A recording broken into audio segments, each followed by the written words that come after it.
Somewhere beneath the ash of southern Italy, a man ran. He carried everything he owned, his tools, his coins, his life's work, and he never made it out. For nearly 2,000 years, no one knew who he was, until now. In 1961, archaeologists excavating a section of Pompeii called the Garden of the Fugitives made one of the most haunting discoveries in the history of archaeology. 14 people, men, women, possibly children, had sheltered here in the final catastrophic hours of August 79 AD. They never left. As volcanic ash rained down, it slowly buried them. Over centuries, their bodies decomposed, but the ash hardened around them like a mold. When excavators poured liquid plaster into those cavities, the dead came back, frozen forever in their final moments. Among those 14 victims, one individual has drawn the attention of modern researchers. For decades, he was simply one of the fallen, unnamed, unknown, his story buried with him. But science doesn't sleep. Recently, researchers applied advanced X-ray and CT scanning technology to study this victim in extraordinary detail. And what they found beside him changed everything. A cloth bag. Inside, bronze and silver coins, and a box. Inside that box, a small slate tablet and a series of tiny, precise metal instruments. Those small metal instruments, researchers believe they formed a physician's surgical kit. In the ancient Roman world, medicine was a sophisticated practice. Doctors carried specialized tools, probes for exploring wounds, spatulas for mixing compounds, forceps, scalpels.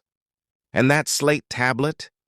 Experts believe it was used for preparing cosmetic or medical concoctions, grinding and mixing substances that a doctor would apply to patients. This man wasn't a soldier, he wasn't a merchant. He was, in all likelihood, a healer.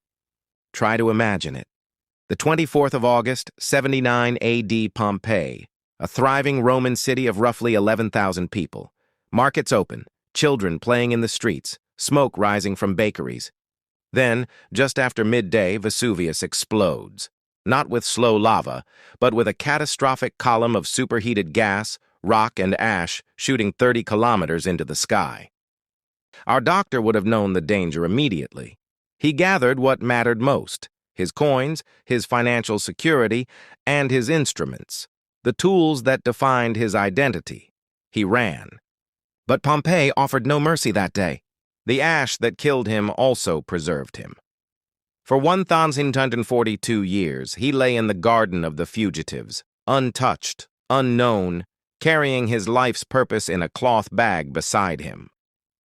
When archaeologists found him in 1961 and poured plaster into the void he left behind, they gave him form again. A face turned slightly downward, a body frozen mid-collapse, and beside him, undiscovered for another 6 decades, the objects that tell us who he really was. Modern science didn't just identify his profession, it gave him back his dignity. Pompeii is often called the greatest time capsule in human history. And it is. But it's not a capsule full of emperors and generals. It's full of people, real people, who loved, who worked, who ran when the mountain roared. This doctor, whose name we may never know, spent his life healing others. In his final moments, he chose his instruments over everything else he could have carried. That tells us something profound about who he was. 2,000 years later, we're listening.